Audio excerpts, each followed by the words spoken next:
had about sending someone out to paint my house.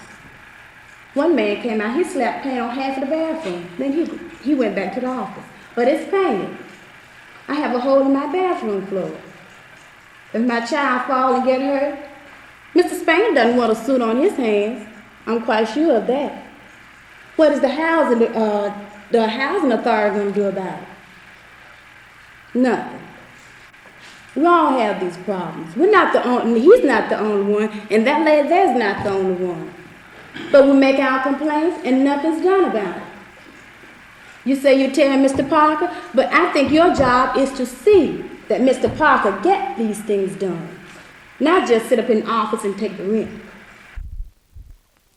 Information. He says take all your problems to Mr. Woodard and Mr. Parker. So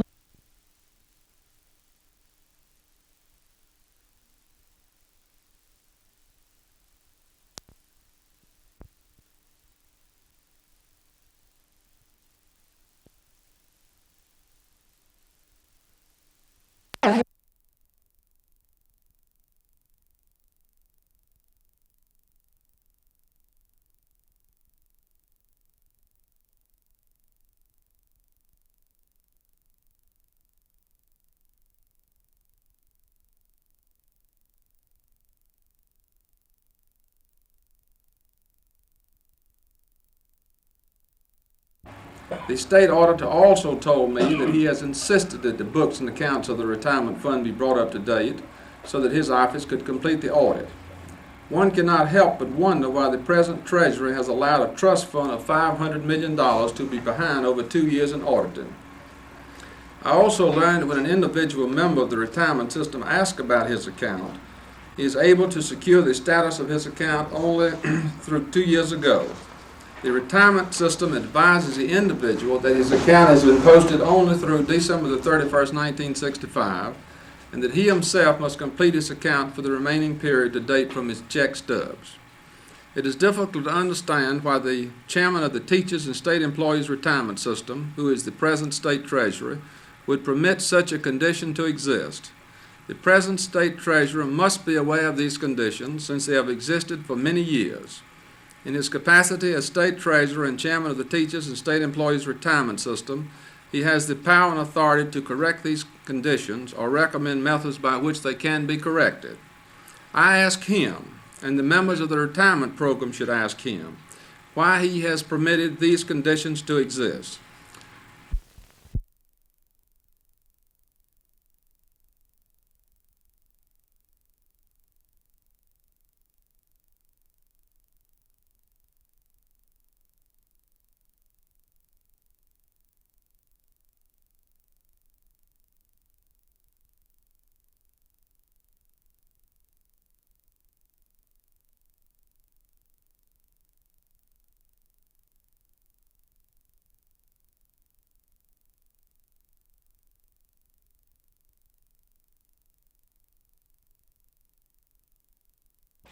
In recent weeks, I have seen hardened, seasoned firemen near exhaustion from rescue efforts, trying to save or bring back the breath of life to their victims.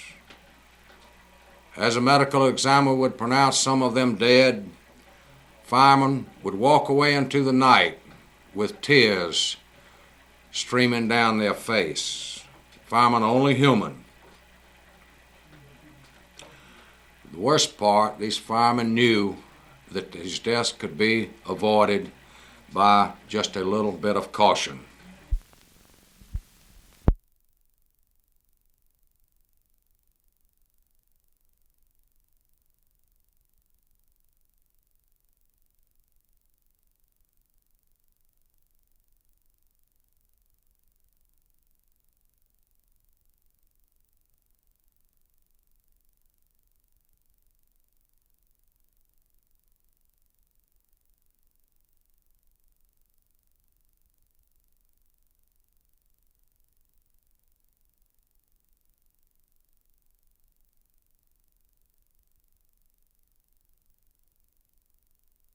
It didn't begin just this week. We were approached by several members of the community. They had been trying to integrate the barbershop for quite a while because these same barbers cut their hair except they have to wait until he closes, and then they go up and they have a small shop.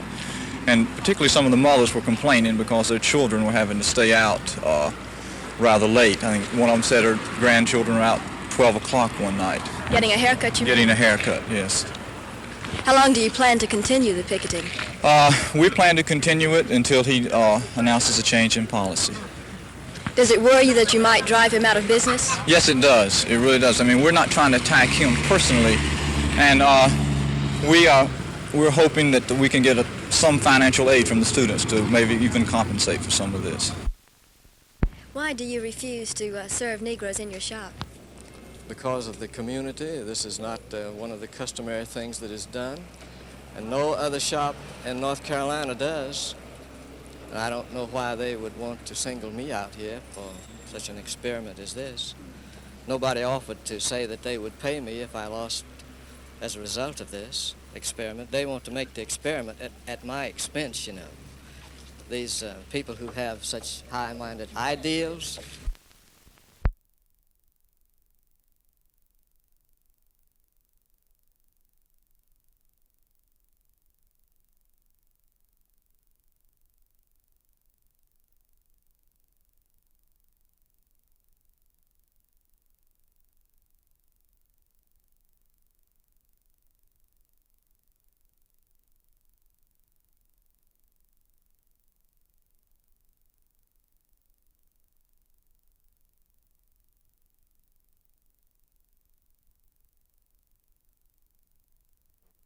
The Mayor's Committee has decided today to call for a service to be held at Ovens Auditorium tomorrow, Saturday, at high noon, at which a number of members of the community will try to be present and give expression to their own personal sense of grief and loss in the death of Dr. King, and to try to recommit ourselves and the community to the principles of justice and opportunity for all, and to try to create the kind of community that is a community of concern and mutual support and liberty and justice for all. There are other things that we have in mind. There are other programs which we would like to initiate, but this is the first one. The second one, we are calling upon all churches and synagogues and other houses of worship to take appropriate recognition of this loss which the nation has sustained by some action during their periods of worship. The act of violence on the part of one man who took the life of Dr. Martin King yesterday will be deeply regretted in Charlotte and across the country. Violence always ends in tragedy, perpetuated by the few to the sorrow of many. We in Charlotte are making determined efforts through cooperation and constructive programs supported community-wide to improve the lives of the poor and the disadvantaged. I think we have proved that progress can be best made in a peaceful community climate. We want to continue to do what is right and in the best interest of all of our citizens. We have much to show for this community attitude and effort. We have made much progress, but of course much yet remains to be done. I ask our citizens to continue to remain calm and to renew their efforts to promote understanding, goodwill, and cooperation. We have a good city. We want to make it better.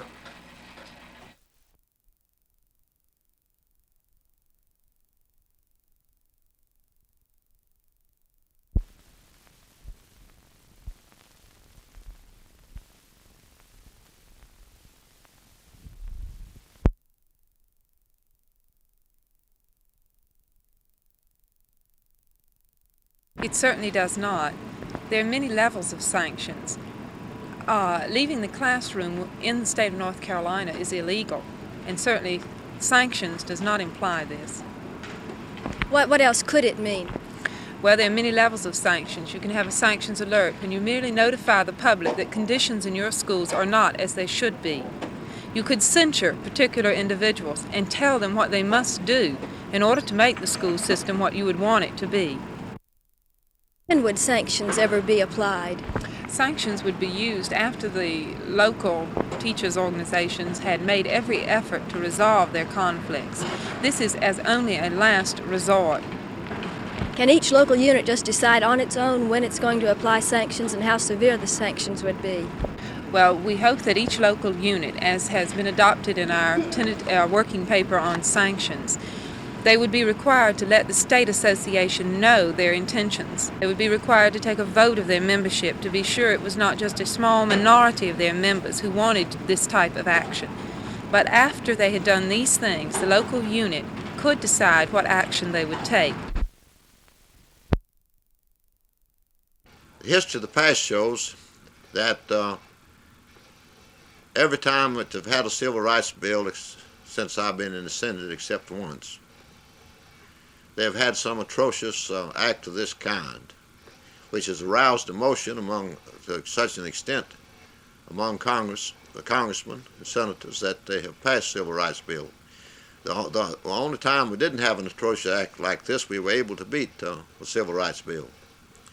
And as you know, I've opposed civil rights bills because I think they're bad laws in many respects. They concentrate power in the federal government to do things which the localities or individuals should do.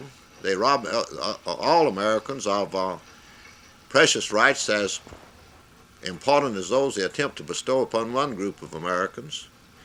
And I do not favor trying to bring equality in this country by reducing all Americans of all races to the common denominator of being people without any individual rights and having their individual affairs managed by the federal government. And that's what these civil rights bills do. You think the House is going to pass this one now? I think the chances of passage are much enhanced by this senseless act.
Bell System's final proposal amounts to 7.2% in wages.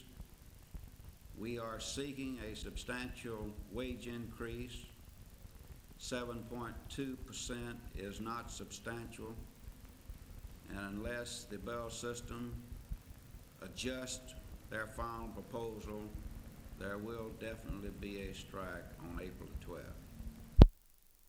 We would have approximately 3,000 employees in the Charlotte area affected. This would include the Southern Bell employees, the Western Electric employees, the AT&T employees. Only the Western Electric installation would be on strike. They would picket those locations where they work, where AT&T employees or Southern Bell employees or Western Electric manufacturing or Western Electric distribution where they work and a picket line by installation is placed, they would respect those picket lines.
I believe council would want to commend our own mayor, Stan Brookshire, those student leaders at Johnson C. Smith University, plus Dr. Perry and others who stepped in the breach against violence out there last Thursday night. We also want to commend the entire Charlotte Police Department and the entire fire department for the very excellent way they performed under difficult and trying circumstances. The men and women of the Mayor's Community Relations Committee did and are doing a commendable job. All of these people, plus the great majority of our citizens, made this city an even greater city in the last few days. We should all be proud to be Charlotteans. I would like to have that entered into the record, and I hope council would concur with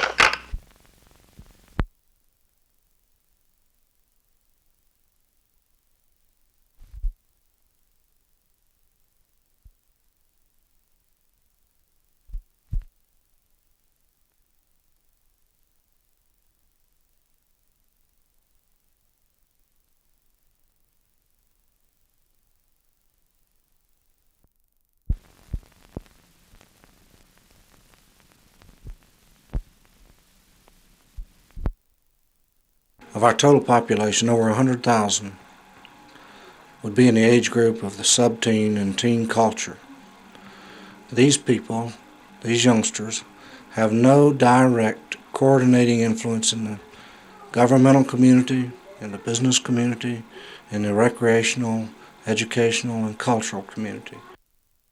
There are certain specific problems, and we can take many examples. Let's just take one. Venereal disease, a major problem in this community. We're in a group of 10 cities in the nation per capita in this population age group with a rate of venereal disease. Now this problem needs to be attacked, and it needs to be attacked by the coordination of schools, the health department, the various social agencies, Girl Scouts, Boy Scouts. Every avenue in the community that can attack this problem needs to be coordinated to attack it. Let me say that there are about $5 million presently serving the youth needs in this community. None of this money is being coordinated. It's a tragic waste.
I think in many ways the most significant area of activity has been in law enforcement and criminal justice.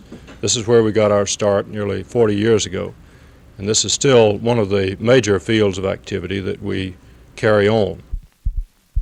As laws change and the interpretation of laws change, does the mission of the Institute of Government also change? It's not so much a matter of change of function as it is a matter of change of content. Of course, we take on new programs as new problems and opportunities arise. For example, in the last 2 years, we have run several programs on police-community relations, trying, among other things, to help police organizations, police personnel, understand some of the social problems which they find manifested in violent action, to understand how they come about and why and what some of the causes and some of the possible solutions might be.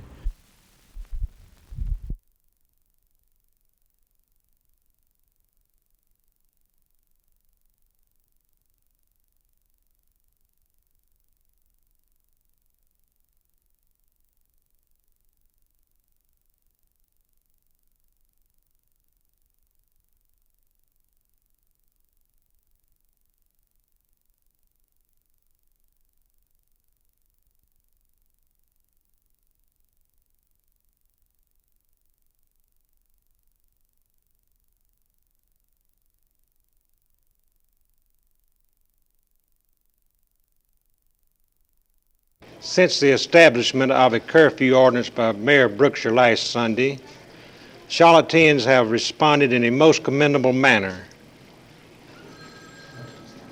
This cooperation is sincerely appreciated by your police department. We have been tolerant in enforcement of this curfew. However, we believe that persons are in fact seeking reasons to be out after the 9 p.m. hour, and as a result, the work of our police department is being hampered. The curfew was enacted for a very good reason, which everyone understands. I have therefore instructed the members of the Charlotte Police Department that beginning tonight, they will strictly enforce the intent of the ordinance. This curfew applies to all persons and in all sections of Charlotte. I appeal to the citizens of Charlotte to continue their high level of cooperation and cooperate with their police department. Our job is the protection of life and property and the keeping of the peace. With your help, our job will be both easier and more effective, and the curfew may be lifted sooner. Thank you. Oh, I think there'll be a few folks who will get off balance and do foolish things, but as I said on the floor of the House just a few minutes ago, I think it would be utterly stupid for the Congress to put bad legislation on the books just because of a real or feigned sentiment of mourning. Of course, we regret that human life has been taken. I regret each human life that's been lost, but that is poor excuse for poor legislation.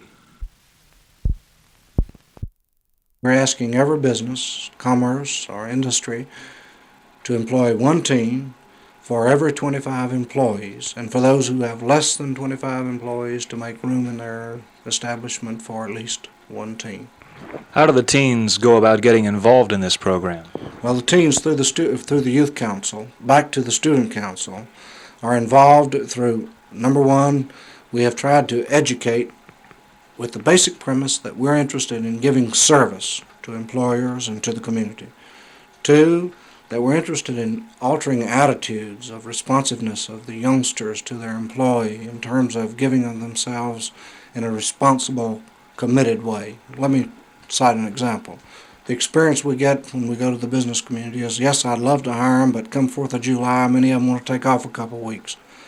Well, we have gone through the student council and student councils of the individual schools to help them understand that when they make a commitment to a businessman, they need to stick with it so that he'll be more responsive to a teen next year.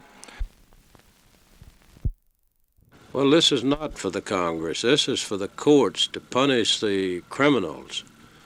There's plenty of legislation, and if Congress is going to react to lawlessness and put foolish laws on the books, then this nation will not survive very long. The problem now is, what are the courts going to do? What is the Justice Department going to do? Are we going to have a situation where people can steal on camera, so to speak, and not be punished? I'm delighted that the crime bill of which I was the author has been invoked on the burglaries, and I'm hopeful that the title on riots will be utilized by the local law enforcement people. In the judgment of your officials, a curfew still is necessary to ensure a high level of protection for our community. Today, however, I am directing that the hours of the curfew be shortened. Tonight, the curfew will go into effect at 10 o'clock instead of 9 o'clock. Tomorrow morning, the curfew will end at 4 a.m. instead of 5 a.m. By narrowing the curfew, we hope that it will be possible for Charlotteans to resume more of their normal activities and to ease the difficult restrictions placed on so many businesses. I want all Charlotteans to know that the curfew will remain in effect only as long as our informed judgment tells us it is in the best interest of the total community. I am proud to report to you that I have never seen the morale of the men higher, or have I witnessed such a disciplined and restrained group of men work so well together under adverse conditions. Though the curfew hours have been narrowed, please rest assured that we are not relaxing the alert status of the police personnel at this time. On behalf of myself and the members of the Charlotte Police Department, I wish to express our sincere gratitude to all the law-abiding citizens in our community for their cooperation in assisting us in maintaining law and order in our fine city. But our committee felt very strongly that based upon all the evidence that there is a crying need for a tax surcharge this year. But coupled with that is the need for fiscal responsibility and a limit on government spending, and a study in depth by both the Congress and the administration of governmental spending, and hopefully setting up a series of priorities for allowances in such spending, so that our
This is something that I feel if our sons, our young men, are asked to give their lives in a war anywhere, I feel it is only fair that the rich people of this country forego their profits, or at least the profits which are not on a reasonable scale. for this effort. You are a peace candidate and you participated in the peace vigil here in Charlotte today. What effect on policy do you feel that these small vigils have?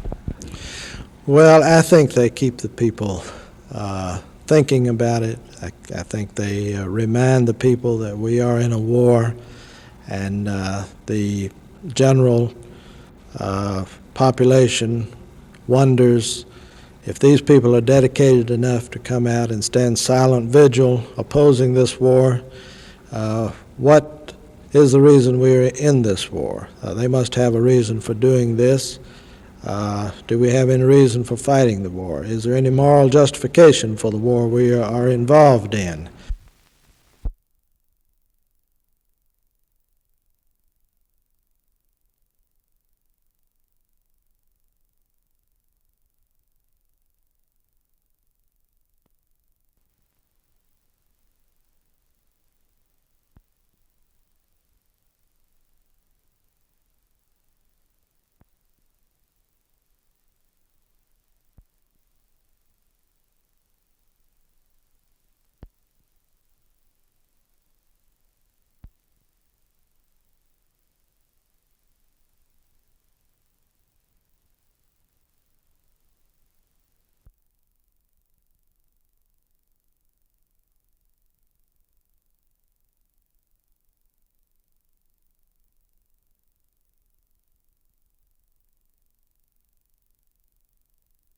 Men and women will be able to meet the responsibilities of democratic government, to be mature and responsible, to have progress amidst order.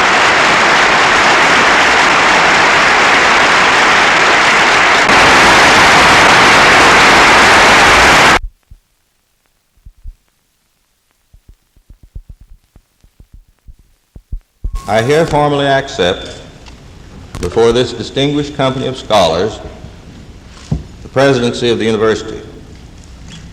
As we begin the middle third of our second century, we rekindle the flame of our devotion and stiffen our resolve to defend this school against the forces that would tear it apart or cripple its freedom. Wake Forest will be speaking with a different accent, but the substance of its message is unchanged. The new administration, like the old, is committed to the great, cohesive, moral values that prompted the founders and planted in generations of young men the habitual vision of greatness. And so Wake Forest has a new president, James Ralph Scales, former vice president of Oklahoma Baptist College. He has posed for himself the question, where does Wake Forest go from here? Vice President Hubert Humphrey has apparently asked himself a similar question, where does HHH go from here? Within the week, he is expected to answer that by saying that he, like James Ralph Scales, would like to be a president. Ken Meese, WBTV News, on the campus of Wake Forest University. I'm pleased to act now to drop all restrictions as of now. A state of emergency no longer exists within the city of Charlotte, and a curfew will not be in effect tonight. The restrictions on the sale of certain commodities are lifted. Even though these restrictions are lifted, the police department will continue to remain on an alert status. This alert status will continue through the weekend. If conditions should change, we will not hesitate to again proclaim a state of emergency and to again apply a curfew.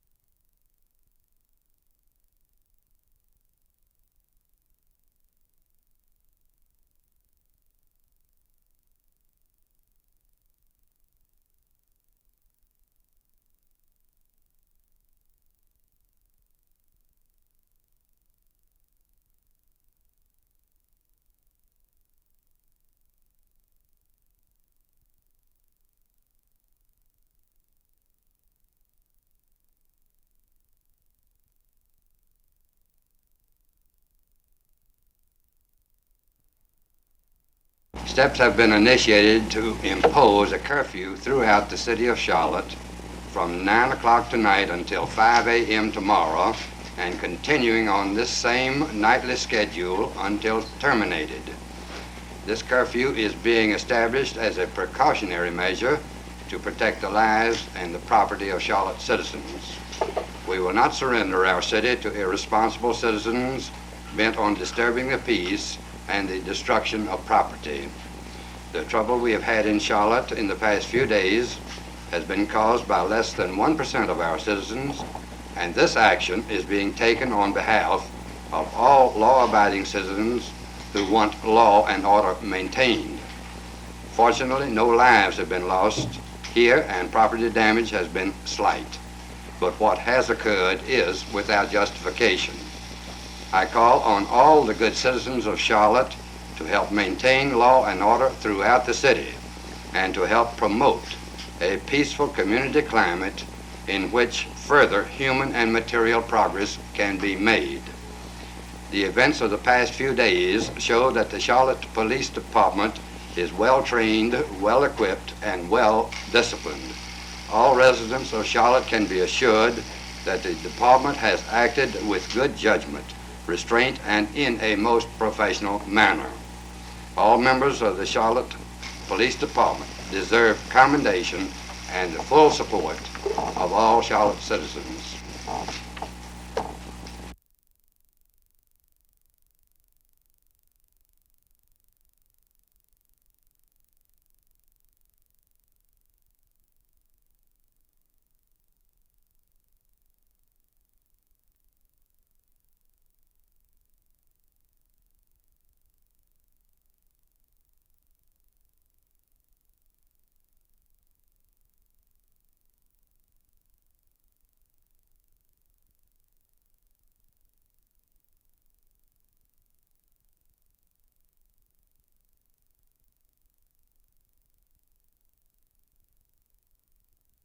One can no longer say that it is impossible to work together.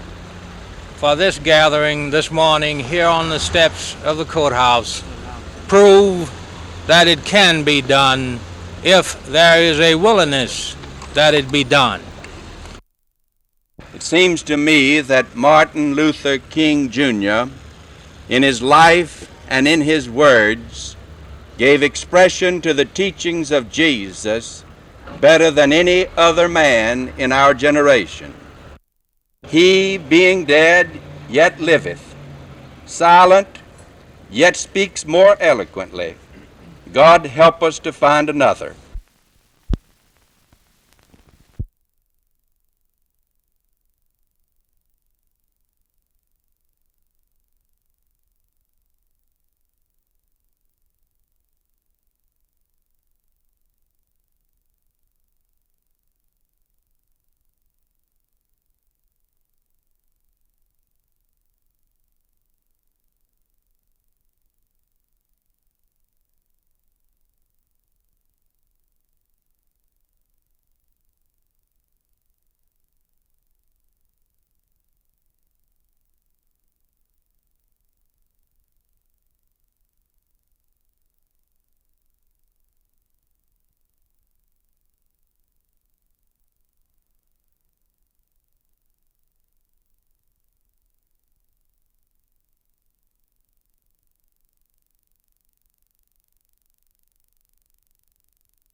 And take care of you, that's a lie. Don't you let no jive time preacher tell you that.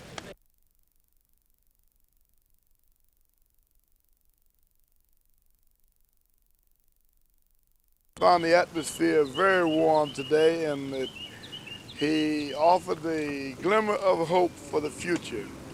We, of course, put several proposals to him, and while he didn't make any direct commitments, he let it be known in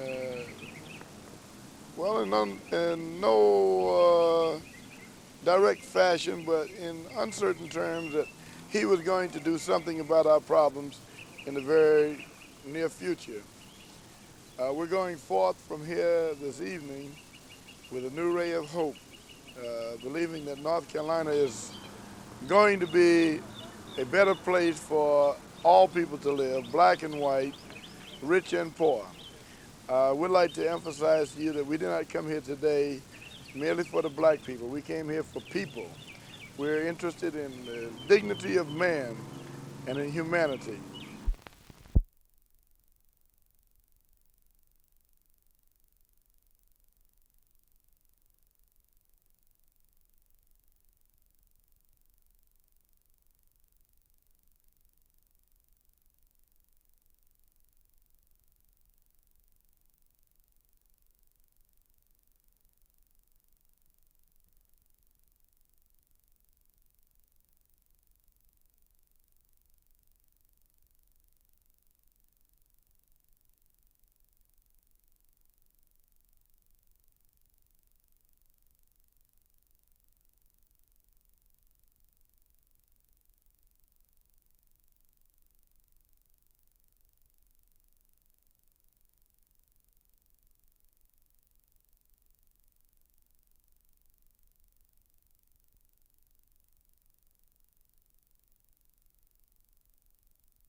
Until we're able to remedy the neighborhood in which they live, to provide them with job opportunities and to take the underemployed and to upgrade them, persons from the model neighborhood type area, from blighted areas, from ghettos, from slum areas, just cannot avail themselves of any housing regardless of where it is. So I think this in itself would be a prohibiting factor to any mass overnight integrating of neighborhoods.